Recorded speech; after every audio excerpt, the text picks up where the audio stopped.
എടേ, ഞങ്ങളെ മോനും അംഗനവാടിയിൽ നിന്ന് പ്രൊമോഷൻ കിട്ടി LKG പോയി തുടങ്ങി. സ്കൂൾ തുറപ്പ് പരിപാടിയുടെ പുതിയ ട്രെൻഡുകളെ പറ്റി വലിയ പിടിയൊന്നും ഇല്ലാത്തത് കൊണ്ട് ഞങ്ങളൊരു ചെറിയ അന്വേഷണം നടത്തിയടേ. അപ്പോഴാണ് ഒരു കാര്യം മനസ്സിലായത്. സ്കൂൾ തുറപ്പിൻ്റെ ചരിത്രത്തിലെ മാറ്റമില്ലാതെ തുടരുന്ന ഒരേ ഒരു പ്രക്രിയ ഈ ഷോപ്പിംഗ് ആണെന്ന്. കാരണവന്മാരായിട്ട് തുടങ്ങി വെച്ചത് തെറ്റിക്കണ്ടെന്ന് ഞങ്ങളും അങ്ങ് വിചാരിച്ചു. ഇപ്പം പലരുടെ മനസ്സിൽ തോന്നുന്നുണ്ടായിരിക്കും, സ്കൂളും തുറന്ന് ഒരു മാസവും കഴിഞ്ഞ് ഓണപരീക്ഷയാവാറായി, ഇപ്പോഴാണോ my first day in school ഇടുന്നതെന്ന്. പക്ഷേ അത് പറയാനല്ലടേ ഞാൻ ഈ വീഡിയോ ഇടുന്നത്. ഒരു 4-5 മാസം മുമ്പാണ് ഞാനൊരു കാര്യം ശ്രദ്ധിച്ചു തുടങ്ങിയത്. ഞങ്ങൾ മോനെ സ്കൂളിൽ ചേർക്കുന്ന കാര്യത്തെ പറ്റിയിട്ട് പ്ലാൻ ചെയ്യുന്നൊരു സമയം. സാധാരണയായിട്ട് കുട്ടികൾക്കൊക്കെ ഒരു ക്യൂരിയോസിറ്റി ആയിരിക്കും, എന്താണ് സ്കൂള്, അവിടെ പോകണം, അവിടെ എന്താ നടക്കുന്നത്, വണ്ടിയിൽ കയറി പോകണം, ഇങ്ങനെ ഒരുപാട് കാര്യങ്ങളൊക്കെ കുട്ടികൾ ചിലപ്പോൾ പറയാറുണ്ട്. പക്ഷേ മോൻ്റെ കാര്യത്തിൽ പറയുകയാണെങ്കിൽ അവന് സ്കൂളുമായിട്ട് ബന്ധപ്പെട്ട് എന്ത് പറഞ്ഞാലും അവനൊരു ഭയം പോലെ അല്ലെങ്കിൽ ഒരു ഇഷ്ടമില്ലായ്മ പോലെ കാണിച്ചു തുടങ്ങി. അവൻ സ്കൂളിൽ പോകത്തില്ല, അംഗനവാടി തന്നെ പോകത്തുള്ളൂ, അങ്ങനെ ഒരു പ്രത്യേകതരം നിർബന്ധമൊക്കെ അവൻ ഈ സ്കൂളിനെ പറ്റി പറയുമ്പം കാണിച്ചു തുടങ്ങി. കുറച്ചുകൂടി ഞങ്ങൾ ശ്രദ്ധിച്ചു തുടങ്ങിയപ്പോൾ ഒരു കാര്യം മനസ്സിലായി. ഈ മോൻ്റെ മനസ്സിൽ സ്കൂളിനെ പറ്റിയിട്ടുള്ള കുറേ നെഗറ്റീവായിട്ടുള്ള ഇമേജസ് ആണുള്ളത്. അതെങ്ങനെ കയറിയെന്ന് ചോദിച്ചു കഴിഞ്ഞാൽ ചിലപ്പോൾ മുതിർന്നവർ തമാശയായിട്ടൊക്കെ പറയുന്ന കാര്യങ്ങളാവാം, അല്ലെങ്കിൽ അവൻ എവിടെ നിന്നൊക്കെയോ മനസ്സിലാക്കിയെടുത്ത കുറേ കാര്യങ്ങൾ. സ്കൂളെന്ന് പറയുന്നത് ശിക്ഷ കിട്ടുന്ന അല്ലെങ്കിൽ അടി കിട്ടുന്ന ഒരു സ്ഥലമാണ്, അല്ലെങ്കിൽ അവിടെ കുറേ പഠിക്കാനുണ്ട്, കളിക്കാൻ പറ്റില്ല, അങ്ങനെയൊക്കെയുള്ള ചില കാര്യങ്ങളാണ് മനസ്സിൽ കയറിയിരിക്കുന്നത്. ഇതാണ് അവൻ സ്കൂളിൽ പോകില്ല എന്ന് പറയുന്നതിൻ്റെ ഒരു കാര്യം. എങ്ങനെയായാലും നമുക്ക് കുഞ്ഞിനെ സ്കൂളിൽ വിട്ടല്ലേ പറ്റുള്ളൂ. അപ്പോൾ ഈ ഒരു ഭയത്തെ മാറ്റാനുള്ള ശ്രമങ്ങളാണ് പിന്നീട് നടന്നത്. ഇഷ്ടമല്ലാത്തൊരു കാര്യത്തെ ഇഷ്ടപ്പെടുത്തിയെടുക്കുക എന്ന് പറയുന്നത് ഒരു ചെറിയ കാര്യമൊന്നും അല്ല കേട്ടോ. അപ്പം ഞങ്ങൾ ആദ്യം ചെയ്ത ഒരു ട്രിക്ക് എന്താണെന്നറിയോ? അത് പറയാം. അതിനു മുമ്പ് നിങ്ങളൊക്കെ ശ്രദ്ധിച്ചിട്ടുണ്ടോ, നമ്മുടെ കുഞ്ഞുങ്ങൾ നമ്മുടെ ചുറ്റും നിന്ന് കളിക്കുകയായിരിക്കും, പക്ഷേ നമ്മളുടെ സംസാരങ്ങൾ, അച്ഛനും അമ്മയും അല്ലെങ്കിൽ അപ്പൂപ്പനും അമ്മുമ്മയും ഒക്കെ സംസാരിക്കുന്ന കാര്യങ്ങൾ കുഞ്ഞ് ശ്രദ്ധിക്കുന്നുണ്ടായിരിക്കും. നമുക്ക് തോന്നും അവർ കളിക്കുകയാണെന്ന്, പക്ഷെ അവർ ശരിക്കും നമ്മൾ പറയുന്ന കാര്യങ്ങൾ ഒബ്സേർവ് ചെയ്യുന്നുണ്ട്. കാര്യത്തിലേക്ക് വരാം. മോൻ്റെ അടുത്ത് ഡയറക്റ്റ് സ്കൂൾ നല്ലതാണ്, അടിപൊളിയാണ്, സൂപ്പറാണ് എന്നൊന്നും പറഞ്ഞാൽ അവനത് മൈൻഡ് പോലും ചെയ്യത്തില്ല. പക്ഷേ ഞാനിത് വേറെ ആരോടെങ്കിലും പറയുകയാണെങ്കിൽ, ഇപ്പം എൻ്റെ ഹസ്ബൻഡിനോട് സ്കൂളിനെ പറ്റി സംസാരിക്കുകയൊക്കെ ആണെങ്കിൽ മോനൊന്നും പറയാൻ പറ്റത്തില്ല, അവൻ എതിർത്തൊന്നും പറയാൻ പറ്റത്തില്ല. പക്ഷേ അവൻ ഞാൻ പറയുന്ന കാര്യങ്ങൾ ശ്രദ്ധിക്കുന്നുണ്ടായിരിക്കും. അപ്പോൾ ഞങ്ങൾ തമ്മിലുള്ള സംസാരത്തിൽ സ്കൂള് കടന്നു വരാൻ തുടങ്ങി.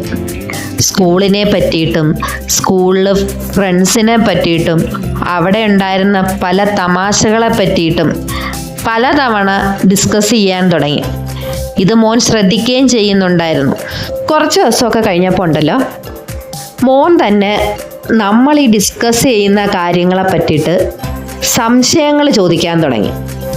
അവിടെ ടീച്ചർ അടിക്കില്ലായിരുന്നോ അങ്ങനെ ചെയ്യുമ്പോൾ? അല്ലെങ്കിൽ ഫ്രണ്ട്സിൻ്റെ പേരെന്തായിരുന്നു? ഇതെങ്ങനെയാണ് നിങ്ങൾ ചെയ്തത്? ആരൊക്കെ ഉണ്ടാവും സ്കൂളിൽ? ഇങ്ങനെ കുറേ സംശയങ്ങൾ അവൻ തിരിച്ച് നമ്മളോട് തന്നെ ചോദിക്കാൻ തുടങ്ങി, നമ്മളുടെ ഈ ഒരു ഡിസ്കഷൻ്റെ സമയത്ത് തന്നെ. അപ്പം നമുക്ക് ഈ അവസരം ഉപയോഗിക്കാം. സ്കൂളിനെ പറ്റിയിട്ടുള്ള നല്ല കാര്യങ്ങൾ, അപ്പോൾ ടീച്ചേഴ്സ് കഥ പറഞ്ഞു തരുന്നതും പാട്ട് പാടുന്നതും ഫ്രണ്ട്സ് ഒത്തിരുന്ന് കളിക്കുന്നതും അവരോടൊത്ത് ഷെയർ ചെയ്ത് ഫുഡ് കഴിക്കുന്നതും സ്കൂളിൽ നിന്ന് പിക്നിക്കിന് കൊണ്ടുപോകുന്നതും ഇങ്ങനെയുള്ള കാര്യങ്ങൾ മിക്കവാറും ഈ ഒരുപാട് ഹോംവർക്കിൻ്റെ കാര്യങ്ങളോ പഠിക്കുന്ന കാര്യങ്ങളോ ഒക്കെ എൻ്റെ മോന് വലിയ താല്പര്യമൊന്നും ഇല്ലായിരുന്നു അതൊക്കെ പറയുന്നതിൽ. അതുകൊണ്ടാണ് ഞാൻ ഇങ്ങനെ കളിയുടെ കാര്യങ്ങളും ഒക്കെ പറഞ്ഞത് കേട്ടോ. ഇങ്ങനെയൊക്കെ ഒരു സംസാരിച്ചു തുടങ്ങിയപ്പോൾ ഉണ്ടല്ലോ, മോൻ്റെ അടുത്ത് സ്കൂളെന്നുള്ള ടേം ഉപയോഗിക്കുന്നത് കൊണ്ടോ അതിനെപ്പറ്റി സംസാരിക്കുന്നത് കൊണ്ടോ അവന് വലിയ ഇഷ്ടക്കേടൊന്നുമില്ല.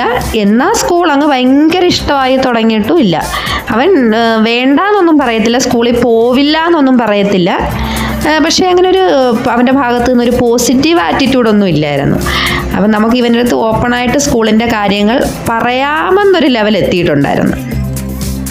അടുത്ത നമ്മൾ ഉപയോഗിച്ചൊരു ട്രിക്കുണ്ടല്ലോ, പറയുന്നത് മോൻ്റെ മനസ്സിലെ സ്കൂളിനെ പോസിറ്റീവാക്കി മാറ്റാൻ വേണ്ടിയിട്ടുള്ളതായിരുന്നു. എന്ന് പറയുന്നത് എപ്പോഴൊക്കെയാണോ മോൻ ഹാപ്പി ആയിട്ടുള്ളത് അല്ലെങ്കിൽ അവൻ എക്സൈറ്റഡ് ആയിട്ടിരിക്കുന്ന സമയങ്ങളുണ്ടാവും. ചിലപ്പോൾ പാർക്കിൽ പോകുമ്പോഴോ അല്ലെങ്കിൽ പുറത്ത് പോയി ഫുഡ് കഴിക്കുമ്പോഴോ അല്ലെങ്കിൽ ഞങ്ങളുമായിട്ട് കളിക്കുന്ന സമയത്തോ ഒക്കെ ഇവൻ ഭയങ്കര എക്സൈറ്റഡ് ആയിരിക്കും അല്ലെങ്കിൽ ഇവൻ ഭയങ്കര ഹാപ്പി ആയിരിക്കും. അപ്പം ഈ സമയത്തൊക്കെ സ്കൂളിനെ പറ്റിയിട്ടുള്ള ഡിസ്കഷൻ ഞങ്ങൾ മനഃപൂർവ്വം കൊണ്ടുവരാൻ ശ്രമിച്ചു. ചിലപ്പോൾ പാർക്കിലൊക്കെ നിൽക്കുന്ന സമയത്തായിരിക്കും ഇതുപോലെ ആയിരിക്കുമോ സ്കൂളിലെ പാർക്ക്, അല്ലെങ്കിൽ ഇതുപോലെ കളിക്കാൻ കൂട്ടുകാർ സ്കൂളിൽ ഉണ്ടാവുമോ, ഇങ്ങനെയൊക്കെ ഉള്ള കുറേ കുഞ്ഞു കുഞ്ഞു കാര്യങ്ങളൊക്കെ മോനുമായിട്ട് ഡിസ്കസ് ചെയ്യാൻ തുടങ്ങി. പിന്നെ ശ്രദ്ധിക്കേണ്ടതെന്ന് വെച്ച് കഴിഞ്ഞാൽ ഒരു കാരണവശാലും കുഞ്ഞ് വിഷമിച്ചിരിക്കുന്ന സമയത്തോ അല്ലെങ്കിൽ അവൻ എന്തെങ്കിലും പിണങ്ങിയിരിക്കുന്ന സമയത്തോ ഒന്നും സ്കൂളിനെ പറ്റിയിട്ടുള്ള ഒരു കാര്യങ്ങളും പറയാൻ പാടില്ല. പണ്ടത്തെയൊക്കെ അമ്മമാർ ചെയ്യുന്നൊരു പരിപാടിയുണ്ട്.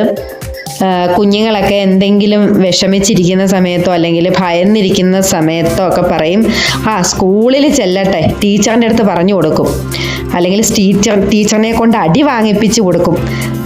അങ്ങനെയൊക്കെയുള്ള കുഞ്ഞു കുഞ്ഞു നെഗറ്റീവ് കാര്യങ്ങളൊക്കെ അമ്മമാരോ അമ്മമ്മമാരോ ഒക്കെ പറയുന്നുണ്ടാവും. പക്ഷെ അങ്ങനെയുള്ള ഒരു നെഗറ്റീവ് കാര്യങ്ങളും സ്കൂളുമായിട്ടുള്ളത് കുഞ്ഞുമായി ഡിസ്കസ് ചെയ്യാൻ പാടില്ല. അവന് അംഗനവാടിയെ വിട്ടുപോരുന്നതിൽ ഭയങ്കര സങ്കടമായിരുന്നു. അംഗനവാടി എന്ന് വെച്ച് കഴിഞ്ഞാൽ അവന് ശരിക്കും അവൻ്റെ വീട് പോലെ തന്നെയായിരുന്നു. വീട്ടിലെ വിശേഷങ്ങളെല്ലാം ചെന്ന് ടീച്ചേഴ്സിനോട് പറയുക, അവരോട് കളിക്കുക, പിന്നെ കുറേ ഫ്രണ്ട്സ് ഉണ്ടാവും, അവരുടെ അടുത്ത് കാര്യങ്ങൾ പറയുക. അങ്ങനെ അവൻ ഭയങ്കര എൻജോയ് ചെയ്തിട്ടാണ് അംഗൻവാടിയിൽ പോയിരുന്നത്. അപ്പോൾ അത് നഷ്ടപ്പെടുമോ എന്നൊക്കെയുള്ളൊരു ഭയവും കുഞ്ഞിനുണ്ടായിരുന്നു.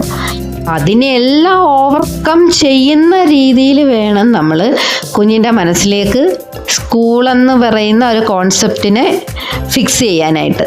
അങ്ങനെ ഒരുപാട് സസ്പെൻസുകളും ക്യൂരിയോസിറ്റിയും ഒക്കെ മോൻ്റെ മനസ്സിൽ ഫില്ല് ചെയ്ത് വെച്ചുകൊണ്ടാണ് ഞങ്ങൾ ആദ്യത്തെ ദിവസം സ്കൂളിൽ ചെല്ലുന്നത്. സ്കൂളിനെ പറ്റിയിട്ടുള്ള നെഗറ്റീവ് ചിന്താഗതികളൊക്കെ മാറിയെങ്കിലും എന്താകും സ്ഥിതി എന്ന് എനിക്ക് പൂർണ്ണമായിട്ടും ഉറപ്പില്ലായിരുന്നു. കാരണം എന്ന് വെച്ച് കഴിഞ്ഞാൽ മോനെ പോലെ തന്നെ ഉള്ള ഒരുപാട് കുഞ്ഞുങ്ങൾ അവിടെ ഉണ്ടാവും. ചിലപ്പോൾ ചില കുഞ്ഞുങ്ങൾ കരയുന്നുണ്ടാവും. അപ്പോൾ അങ്ങനെയൊക്കെ എനിക്ക് ഒരു ഭയം ഉണ്ടായിരുന്നു. അതുകൊണ്ട് തന്നെ 2 ദിവസം മുമ്പ് തന്നെ ഫസ്റ്റ് ഡേ നമ്മൾ ചെല്ലുമ്പോൾ അവിടെ എന്തൊക്കെ കാഴ്ചകൾ കാണും എന്ന് ഞാൻ മോനോട് പറഞ്ഞു കൊടുക്കാൻ തുടങ്ങി.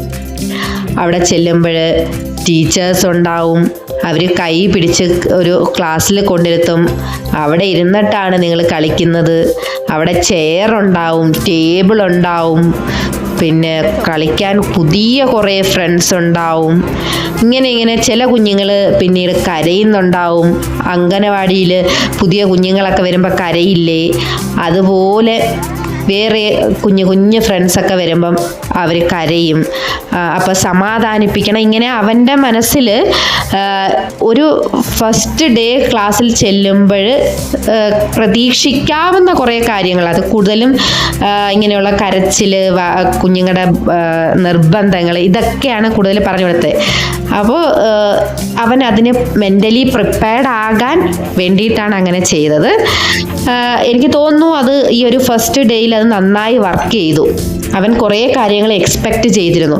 പിന്നെ എക്സ്പെക്റ്റ് ചെയ്യാത്ത കുറേ ഹാപ്പി മൊമെൻറ്റ്സ് അവൻ അവിടെ നിന്ന് കിട്ടി.